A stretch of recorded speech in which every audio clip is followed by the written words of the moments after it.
I'm about to name the 5 players who will have the biggest impact on the Washington Commanders in 2025. Hello everyone and welcome back to the Full Command Show. My name is Grant Mitchell and we are here to switch it up a little bit from the usual Washington Commanders content. Now normally you come to me for news, insights, reactions, but as I mentioned, today I'm going to be naming my 5 biggest players to watch for the upcoming season. As always, guys, this video is just my opinion, so please, as I go through my list, go to the comment section and let me know what your opinions are. I value all of your feedback, whether it's positive, negative, whether you agree with me, whether you disagree. Go to the comment section, let me know what I got right, what I got wrong, and if I did miss somebody you think is just as important as anyone else on my list, please put them in the comment section and explain why. If you have not subscribed to the channel already, I would encourage you to do so. I'm coming out with daily videos. We got a big day lined up tomorrow with the first joint practice of the training camp / preseason. So of course, I will be reacting to everything that's coming out of New England, the reports, all that great stuff. Also, if you want to support me, you want to support the channel, you like the Commanders, whatever, hit the like button. It does help me out tremendously. So, let's get into my list. If you were around earlier today, you will know that I talked about the Commanders' unofficial depth chart release. There's a whole bunch of cool info in that video, but that's all just reporting the news. This is actually my opinion, and that's what it's going to be for the next 15 to 20 minutes, however long this video is. So, without further ado, let's get a little screen change. Bam! I know you haven't seen that on the channel yet. Yes, went above and beyond with the editing here. Really just means I made a Canva Pro account, and this is what we got. So, let's take a look at the 5 players who I believe will have the biggest impact on the Commanders. Now, I tossed and turned trying to come up with who I wanted to pick for number 5. There were a lot of names running through my head. I thought about Ben Sinnott. I thought about Jalen Lane. I thought about Bill. I thought about Brian Robinson Jr. I thought about Terry McLaurin, Mike Sainristil. There were a lot of people, Johnny Newton, Frankie Luvu, a lot of guys that you can make a case for. And while some people are probably shouting at their screen right now, what about Bobby Wagner? He was second team All-Pro last year. He's probably the best player on our defense. Let me counter, and my number 5 pick is Jordan Magee. Now, this is going to be the most controversial of the list, and it's number 5. So it's not like I'm saying Jordan Magee determines if the Commanders have a successful or unsuccessful season. But let me explain why I have him on my list. So this is a huge year for Magee, because let's be honest, how many young linebackers in the history of the NFL have a better opportunity to learn and develop not just their game, but their mindset and their mental capacity for the game of football? How many players have had a better opportunity than Magee sitting behind Bobby Wagner and also seeing what Frankie Luvu has developed into? This is a guy who played his college football at Temple, so he's not coming in with Kirby Smart or Nick Saban having coached him, or Marcus Freeman, James Franklin, anybody that you want to name. Now, he's from Temple. He was, what was he, a 5th, 6th round pick? I just remember it was late in the draft. So this is a massive opportunity that he's been given, and he can make good use of it. Already we've heard Dan Quinn sing his praises a little bit, say that he's flashed as a pass rusher. We know that Joe Witt Jr. loves to turn up that heat, whether it's man blitzes, whether it's some fire zone blitzes. The Commanders blitzed at the 4th highest rate last year, and Frankie Luvu, obviously another linebacker, was the most blitzed player in the league. So does Jordan Magee take on that sort of role? I don't know, but the biggest thing I really want to see is I want to see him on the field, and I want to see what he could bring to the team as a full-time starter. What do I mean by that? Going back to when Dan Quinn called him the night he was drafted, he said, I want you to bring that run and hit style to DC, bro. Dan Quinn loves calling everybody bros, and we know they love the run and hit style they've been talking about since they came into, into power, came into leadership in this Commanders franchise. Jordan Magee ran a 4.55 40-yard dash at the Combine. Now, Bobby Wagner ran a 4.4 when he was coming out, but that was a long time ago. Bobby Wagner's now 35 years old. Frankie Luvu ran a 4.8. Both of those guys, Wagner and Luvu, they're somewhat range limited. Now, if you get into their range and they get their hands on you, they're going to get you on the ground. But the Commanders have a severe lack of athleticism when you compare them directly to what is right now their biggest rival, the Philadelphia Eagles. The athletes on the field, the Commanders they weren't tall enough, they weren't strong enough, they weren't fast enough. Jordan McGee and some other young guys who I've mentioned, the Dominique Hamptons of the world, the Kane Madranos of the world, Tyler Owens even, those guys could play huge roles, and it would be awesome if they developed. But I look at Jordan McGee as the most important of those because he figures to be a green dot guy once Bobby Wagner leaves the team. And let's be honest, that could be as soon as next year.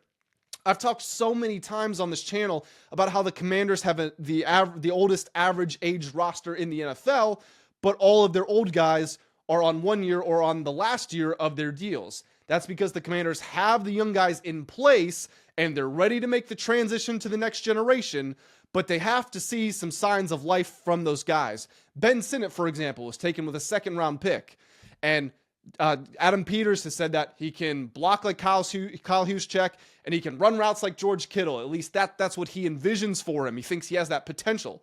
But potential means nothing if you can't put it together on the field. Ask Ben Simmons. I know that's not the field, that's the court. But the point still stands. Ask everybody who drafts Kyle Pitts in the first round of their fantasy drafts. Potential is great, and it will get you opportunities. But what gets you to stick is your actual production. Jordan McGee can be that guy to bring speed to the middle of the field.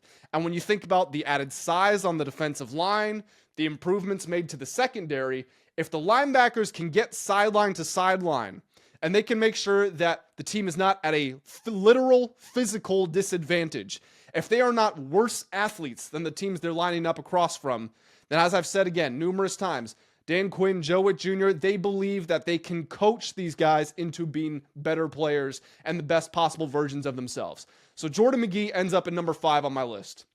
Number 4, another new guy, relatively speaking, actually newer than Jordan McGee is, Javon Kinlaw.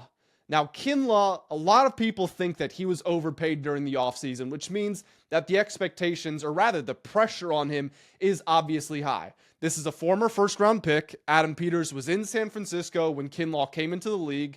He ends up going to the Jets. Now he comes to the Commanders. Again, people think the Commanders really overpaid for Kinlaw, but allow me to peel back the curtain a little bit. So the Commanders allowed the second most rushing first downs in the league last year. I want to say that again. They allowed the second most first downs on rushing attempts. That's a different way to phrase it. They also allowed the second highest yards per carry in the entire league. So let's take out Kinlaw's actual production. Let's just look at the player. Again, going back to size and strength and speed. When you consider that the Commanders often had Daron Payne's a constant, but John Allen was injured. So Johnny Newton, a rookie, who's a little smaller than the average defensive tackle, he's smaller than your Jalen Carter, smaller than your Jordan Davises, those types of guys. A lot of in-division talent. Dexter Lawrence, obviously, it's not even a competition. Sheldon Day got some significant playing time. He's 6'1", 285. This guy, Javon Kinlaw, comes in at 6'5", 320. I've said numerous times, if the Commanders don't have defensive playmakers, which for the most part they don't, if they might not have any at all on the defensive line. But if they just increase their size, they don't have to penetrate into the backfield. But if they can put their anchor down and only go backwards 2 to 3 yards instead of 5 or 6 yards like it felt like they were on first and second down last year, well, that changes everything. 2nd and 5 becomes 2nd and 8. And then 3rd and 2 becomes 3rd and 5, 3rd and 6. And then the obvious running downs aren't that anymore. Now you can put more trust into your corners and say, hey guys, don't worry, we're going to help you out. We're bringing the blitz right here. We're playing this aggressive style of defense. But you can't do that if you're losing battle of the trenches on every single running attempt and the offense is getting into a strong first down position. Now let me give you some numbers here on Javon Kinlaw, because if you go to Pro Football Focus, you go to ESPN, his numbers don't look great. He was quietly very good for the Jets up until their bye week, which was in week 12. So the Jets played 11 games before they had their bye. They were 3-8 at that point. They'd fired the coach. The owner's son, 17-year-old son, was trying to trade players based on their Madden ratings, except he was trying to trade for them in real life. Again, the team was 3-8. Aaron Rodgers was being Aaron Rodgers. They were trading for Devontae Adams. Everybody knew that it was a total mess there. So I don't know if he gave up. I don't know if his teammates gave up and made him look worse than he was. But the point being, his production fell off a cliff after that bye week. But those first 11 weeks, and 11 weeks is not a small sample size. That's a good 2.5, 3 months of play. During those first 11 months of the season, he had a run-stop rate of 10.3%. Now, he finished the year ranked something like, I think he might have been in like the 70s or 80s for run-stop rate for the season as a whole. But that 10.3%, which he had from week 1 to week 11, that would have ranked 11th among all defensive tackles. So he was very influential in the running game for the first 2.5, 3 months of the season. His run stop rate puts him right along guys like Jeffrey Simmons, Sebastian Joseph Day, and Leonard Williams, guys that are respected players in this league. Additionally, Kinlaw has some pass rushing traits. He can get in the backfield and get 4, 5, 6 sacks in a given season. The Commanders have even talked about maybe experimenting with him, using him as an elephant end, which basically means putting your massive defensive tackle out at defensive end and setting the edges, if nothing else, so you can't run to the outside, and there's going to be a solid contain on the quarterback. You're going to keep him in the pocket. Whether they use that strategy against mobile quarterbacks or not remains to be seen. But I do have high hopes for Javon Kinlaw, and mostly I feel that if he is the one to add a resistance in the running game, that's going to change everything for the defensive backs. And they're going to work hand in hand the entire season. And I see Kinlaw being right at the center of that. Moving into my number 3 player here. A big one, literally, again, Laramie Tunsil. A man mountain, another guy who's 6'5", 300-something pounds. Obviously, Tunsil is a terrific player. Now, last year was his down year. He gave up 4 sacks. Pro Football Focus ranked him as the 4th best tackle in the league. He's given up a total of 10 sacks over the last 3 seasons. He's the highest graded pass blocking tight end in the NFL during that 3-year stretch. So it's a guy who at 31 for a tackle, he's still in his prime. He's a 4-time Pro Bowler. This is a guy whose name speaks volumes for itself around the league. You don't need to ask any questions about him. You know what Laramie Tunsil is bringing to your team. Now, he did lead the league in penalties last year, but that Texans line just could not get on the same page all year. That was a heavy contributor to CJ Stroud having his sophomore slump. The receivers were also injured, so Stroud was trying to improvise, and it felt like everybody was trying to pull more than their fair share. So I think Tunsil was probably a victim of that.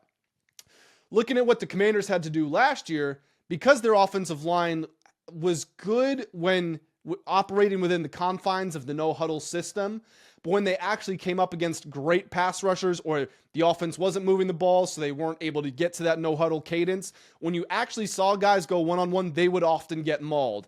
That's why they had to use so many chip blocks, so many block and releases, so many max protections.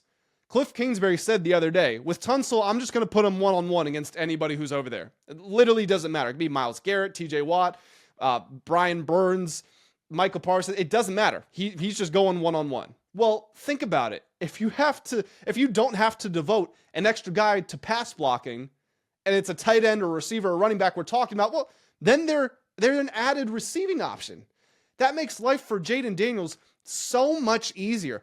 There's been so much talk about a potential sophomore slump and this and that. Those people saying Jaden Daniels is going to have a sophomore slump, well, when his rib's not broken or whatever it is, and when he basically unlocks a new receiver, instead of 3 passing options, he has 4. Instead of 4 or receiving options, he has 5 now. I think he's going to be just fine. So that's Tunsil's play. It's not even just his blocking ability. It's the fact that there will be an extra receiver on this field, essentially. I think that's going to make waves for this team. So I'm really excited to see what that does to the offense.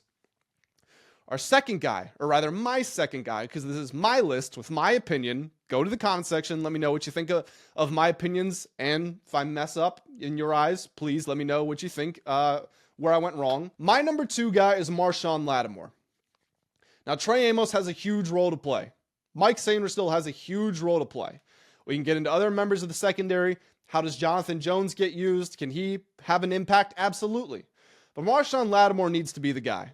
Because as much as the Commanders want to preserve their long-term window, and that's why Terry McLaurin's contract saga is taking so long, well, they did trade draft capital for Deebo Samuel, and they did trade draft capital for Laramie Tunsil, and they did trade draft capital for Marshon Lattimore. Him coming over last year, getting traded mid-season is never easy. Getting traded midseason while you're injured and trying to learn a new system when you can't play your first month of the year, and then you come back and you're immediately thrown into high leverage games against A.J. Brown and Amon-Ra St. Brown and Mike Evans, it's difficult for anybody. And Joe Witt Jr. said the other day, look, he was barely even practicing, if practicing at all during a given week. For a professional athlete to not get practice and be injured and be asked to perform at an elite level, it was never going to happen. So I applaud Marshon Lattimore for the competitiveness and laying his body on the line. With all of that being said, I was talking about the defensive line and the cornerbacks are going to work in unison this year. Well, if the defensive line is doing its job, that means the ball is going to be coming out quick from the quarterback's hands. That means that press man coverage, which we know Joe Witt Jr. loves to play, he wants that aggressive style, he wants to bring pressure after the quarterback. That means the corners need to be on their P's and Q's. Trey Amos has been flashing all camp long. Lattimore, at his best, is one of the best cornerbacks in the world, maybe the best on his given day. He needs to consistently be back at that level. Now, he doesn't need to be first-team All-Pro, but can he get back to being a top 10 cornerback in the NFL week in and week out? If he does, the Commanders will have a top 10 secondary in the NFL. If he is a question mark, and that could still mean great on this week, but if he's a problem or he's the weak link in any other given week, then that's going to add a lot of variance to the Commanders' season. And when you think about the fact that they were so great on fourth down and they went 6-0 in fourth quarter comeback games and they won a lot of one-score games, you want to ease some of that burden because you're just tempting fate if you're relying on those outcomes, which statistics will show you more times than not come down to luck. Maybe not entirely, but at least a certain extent. If Marshon Lattimore is healthy, this defense goes up a significant level. And if he's not performing well, whatever it is, then there's a huge hole to fill. And it's a problem for the front office because they've got to find the money to go sign a free agent or they've got to draft the right guy. It could be an issue. So Marshon Lattimore, number 2 on this list here. Also, thing I forgot to mention, he's physical in the running game. Tackling is still a minor concern, or at least it's actually probably the biggest concern for the defense. He's at least physical in the running game, so he plays a role there. So Marshon Lattimore, number 2 on the list. And number 1, I would love to give a huge build-up speech. I would love to leave you on a cliffhanger. It's Jaden Daniels. It's Jaden Daniels. If Jaden Daniels is the same guy he was last year, this team's going to be good. Now, things could go wrong. Players could be injured. McLaurin doesn't get signed. Lattimore doesn't improve. The defensive line doesn't get the push that you think they would. The Commanders could still go 8-9. It could still happen. But there's also a world in which they go 14-3. If Jaden Daniels takes that leap, if he does what Lamar Jackson did in his second year, if he does what Patrick Mahomes did in his second year, which was really his first year starting full-time, aside from that Week 17 game or Week 18 game, I think it might have been Week 17 still at that point, against the Denver Broncos. But if he takes that leap, he can win MVP easily, no matter who his receivers are. And him playing at that level, even if the Commanders are outmatched, he can get this team to 12, 13, 14 wins on his own. Now, does a deficient team hold up throughout an entire playoff run? No. That would be an issue. They might even lose in the first round, which I don't want to happen, obviously. I'm saying it's on the board. But if we're just talking from a regular season context, who is the most important player? It's the quarterback. When the quarterback is the best player on your team, and he's playing the most important position, and he just had this historic year the year before, there are no signs that he's slowing down. Reportedly at camp, he's been on fire. He's added more muscle to his frame. He seems to be in more command of the offense. He's talked about how it's easier for him. He's demonstrating leadership even more than he did last year. No indications that he's even going to be the same guy. It seems a foregone conclusion he will be better this year. How much better is he? Because if he can take that leap, he could easily be the best quarterback in the NFL next year. So that makes him number 1 on my list. So to review, Jordan McGee at number 5. Javon Kinlaw at number 4, Laramie Tunsil at number 3, Marshon Lattimore at number 2, Jaden freaking Daniels at number 1. Guys, what do you think of my list? Again, I toyed with some other names. It was difficult to pick that 5th guy, but I'm happy with my selection. Go to the comment section. Let me know what you think of my choices. If you disagree, if you agree, whatever it is, Please put your feedback down there. Hit the like button if you didn't already. Make sure you subscribe to the channel. We've got a lot of exciting content coming up. And as always, I'll catch you in the next one. Have a great day.